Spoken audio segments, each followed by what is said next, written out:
Hello everyone, আসসালামু আলাইকুম। Welcome back to my recipe channel. বরাবরের মতো আবারও চলে আসলাম আপনাদের মাঝে নতুন একটি রেসিপি নিয়ে। আজ আমি আপনাদের মাঝে শেয়ার করব মাছের কাবাব রেসিপি। খুবই স্বল্প উপকরণের মাধ্যমে বাসায় আপনারা ঝটপট এই রেসিপিটি তৈরি করে নিতে পারেন। আমার এই ভিডিওটি যদি কোনো অংশে ভালো লেগে থাকে তাহলে অবশ্যই আমার ইউটিউব চ্যানেলটিতে সাবস্ক্রাইব করে পাশে থাকবেন। চলুন দেখে নেওয়া যাক আজকের রেসিপি। এর জন্য প্রথমে এখানে আলু আর রুই মাছ লবণ হলুদ দিয়ে সিদ্ধ করে রাখছি। এরপর এখানে লাগবে একটি ডিম, পেঁয়াজ কুচি, কাঁচামরিচ কুচি, হলুদ গুঁড়া, লাল মরিচ গুঁড়া, লবণ, চাট মশলা আর পাশে হচ্ছে কাবাব মশলা। এরপর রুই মাছগুলো থেকে কাটা বেছে নিতে হবে। কাটা বেছে নেওয়ার পর সিদ্ধ আলুগুলো ম্যাশ করে নিতে হবে।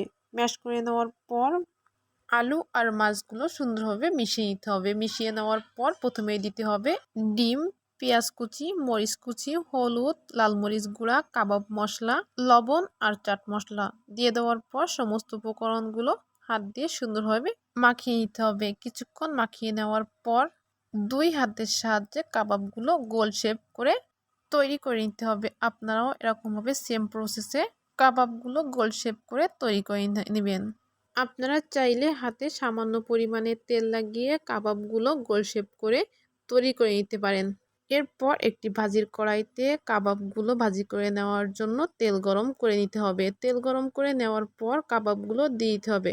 কাবাবগুলো দেওয়ার পর এ পর্যায়ে চুলার আঁচটি মিডিয়াম আঁচে রেখে 5 মিনিট ভাজি করে নিতে হবে। 5 মিনিট ভাজি করে নেওয়ার পর কাবাবগুলো উল্টে দিতে হবে। কাবাবগুলো উল্টিয়ে দেওয়ার পর আবারও 5 মিনিট ভাজি করে নিতে হবে, কিন্তু এ পর্যায়ে চুলার আঁচটি একদম লো আঁচে রাখতে হবে। সেম প্রসেসে বাকি কাবাবগুলো ভাজি করে নিতে হবে। ব্যাস তৈরি হয়ে গেল মজাদার কাবাব রেসিপি।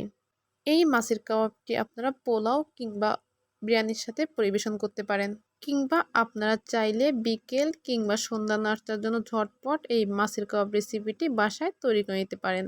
ভিডিওটি ভালো লাগলে অবশ্যই লাইক, কমেন্ট, শেয়ার করেন। ইউটিউব চ্যানেলটিতে সাবস্ক্রাইব করে পাশে থাকবেন। আল্লাহ হাফেজ।